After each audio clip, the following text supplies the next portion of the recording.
Spotters, Rob Potter here. I'm back with the third, and I'm not going to say final, but I'm back with the third video or tutorial for this watermark series that I'm doing for you guys to hopefully help protect your images whenever you put them out online. Now, if you watched the very first video, it was how to create a simple text-based watermark for your images. The second one was how to create the copyright symbol, because that's something that I've been asked a few times. It's actually slightly hidden inside of Adobe Photoshop. Certainly helps to know where it is. So that's the second one. Now this third one, I sort of want to show you guys how to create a watermark, or let's say even a little graphic that you can then bring in anytime into your images whenever you like, whenever you finish one, to use it as your watermark and then place it up on the web. So what do I mean by that? Well, let me show you exactly how I go about uploading my little hotspot into my images. So again, this is another one from Dawes Point. I thought I'd just keep it for the series. I thought I'd just keep it all the same and all from the same location. So Dawes Point, Sydney, fantastic photography location.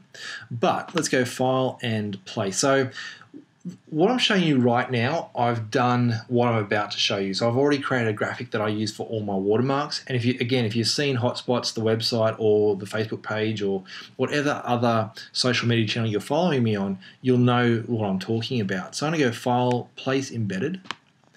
And I'm going to go and find where I have my graphic, which I should know by now, shouldn't I?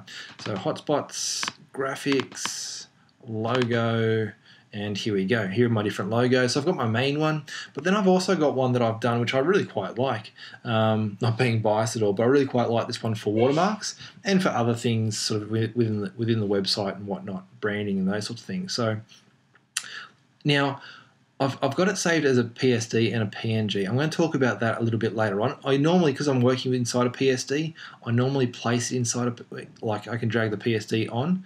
I'm going to show you though with the PNG, because if you're working inside of GIMP or something like that, you're not going to be able to use a PSD. So I'm going to go and use the PNG. And again, I'll talk about this in a second. But I'm going to go Place.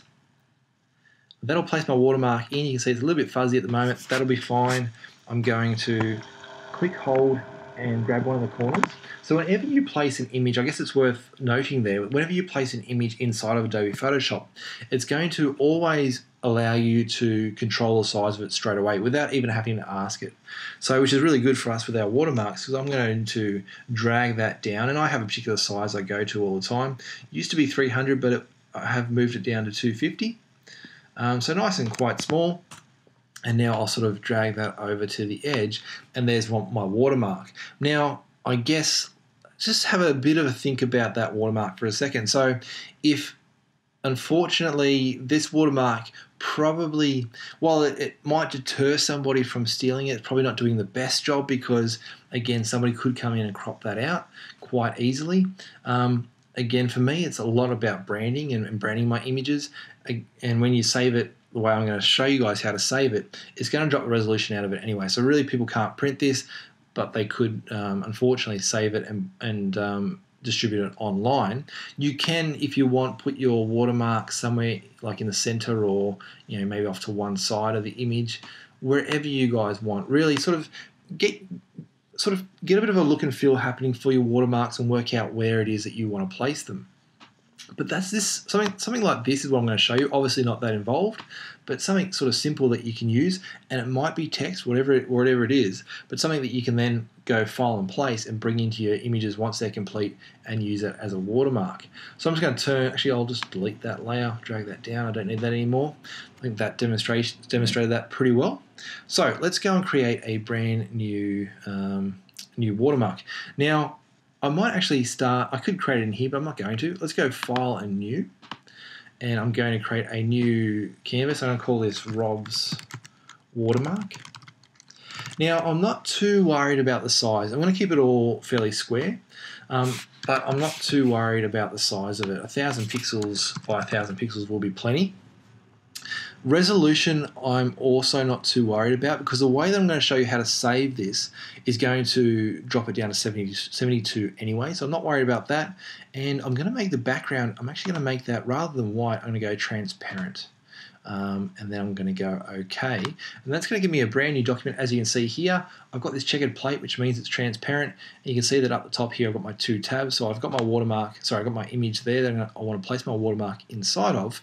But then I have my watermark here that I'm going to create.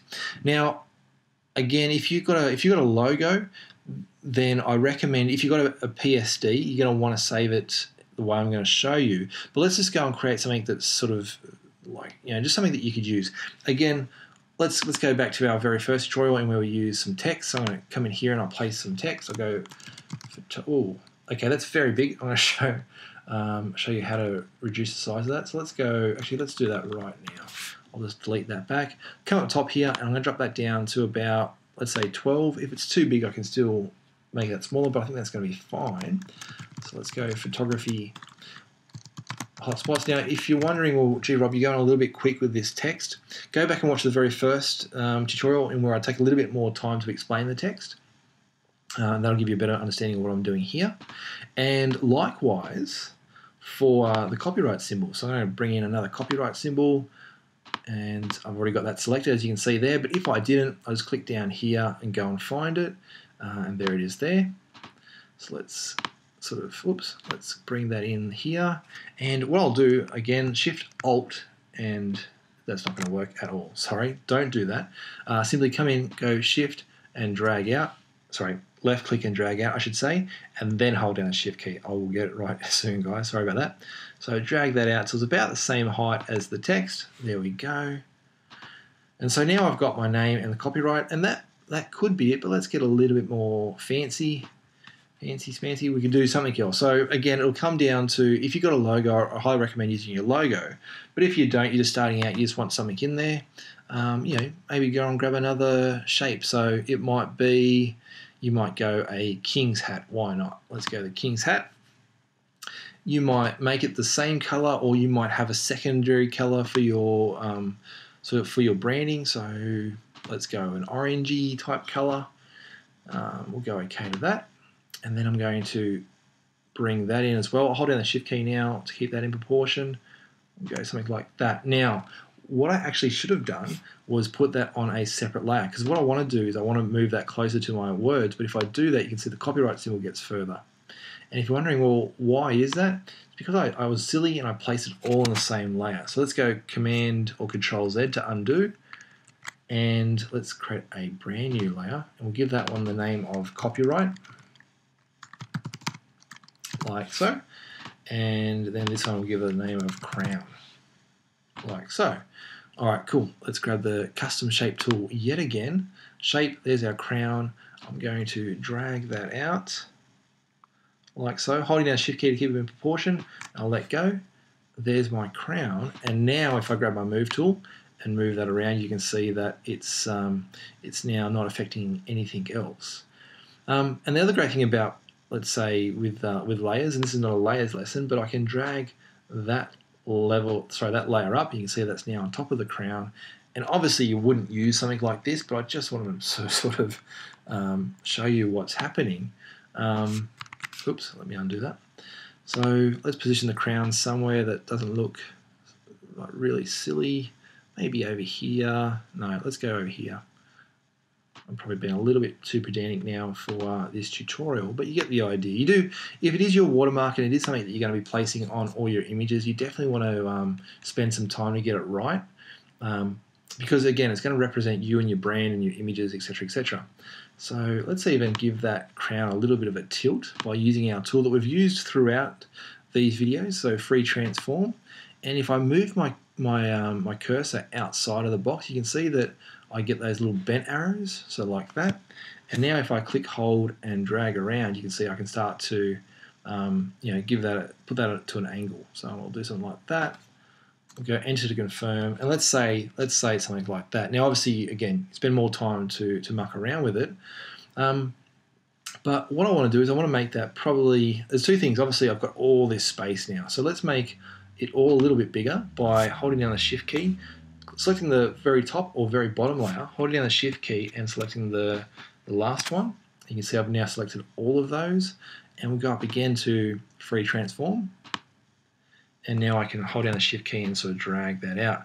Now with a watermark, again, you're probably not going to need it too big. I wouldn't think you'd need it any bigger than 1,000 pixels. You might. It depends on, again, probably the megapixels of your camera and how big they're coming out of the camera. But I wouldn't think you need it any bigger than that. So pretty happy with that. I'll just leave that sort of there. And what I might even do actually is I might sort of crop it down again. So we can use our crop tool here. I'll just move that down a little bit there. Move that up because I don't need all that space. Something like that. I could go even finer again, but let's leave it like that. So there's my crop tool. Drag down the edges by just left clicking and dragging them towards the center. Happy with that, so I'll click that little tick, and there is a watermark. Now you might be thinking, okay, well that's awesome, but how do I now get that from there into each of my images every time I want to use it?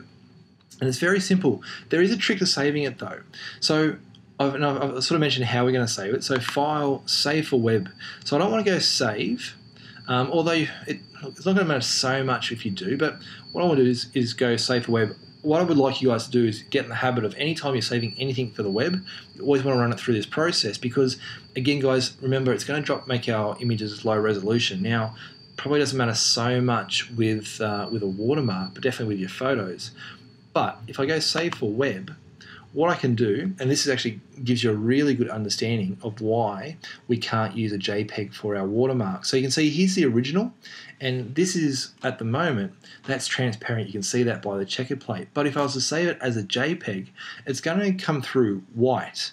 Now, obviously, unless you want your watermark to have a white background, you're probably going to want it to be transparent because, again, you don't really want the watermark to overpower your image. So the preset or the file type that you want to use is actually a PNG. So I'm going to go PNG 24, and you can see that, no, let's try this.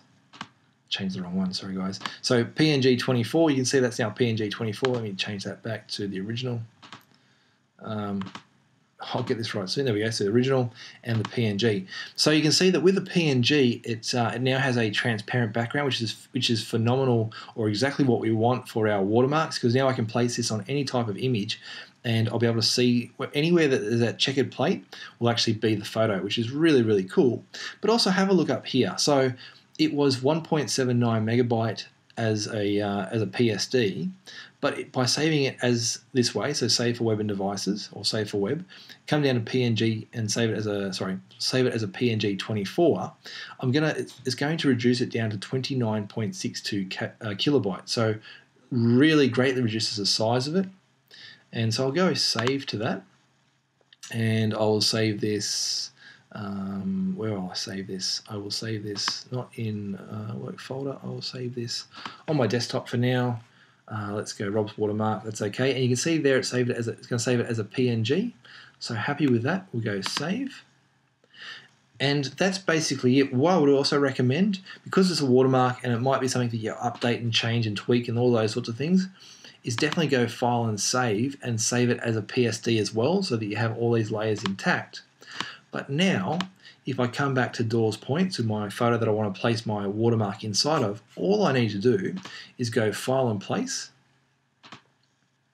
find where I saved that, so that was my desktop, there it is there, go Place, and here's my watermark. So I can go Enter and leave it that big. Again, like some of the other tutorials we've done in this series, I could drop the opacity of it a little bit, so it was something like that. I could go back to Edit and Free Transform, which is there, and I could resize it down so that it's going to live in one of the corners, like so. So move that up, and all those sorts of good things. So that's basically now how you can create your very own graphic or your very own watermark, and I can do that now in any one of my images, and that's what I do. Any one of my images that I've saved, I always save 3 versions of it. I save a high-res version without the watermark. I save a PSD in case I ever need to go back and work on the photo, but then I always add a watermark to my web version, which I save going through the Save for Web and Devices, so it drops it down. And that way, guys, that's probably the best way of protecting your images online. Again, up to you where you place the watermark, but I really hope that helps. Good good luck out there. Again, I hope your images, I hope you never really have to, I hope you never come across somebody who has pinched your images, although it does happen. If you like these videos, or if you know somebody who would benefit from watching these videos, please share them. I would love that. That would be fantastic. If you want more information about any of these locations or any more Photoshop tutorials, check out Photography Hotspots. Otherwise, guys, happy snapping, good luck, and I'll talk to you soon. Thanks, bye.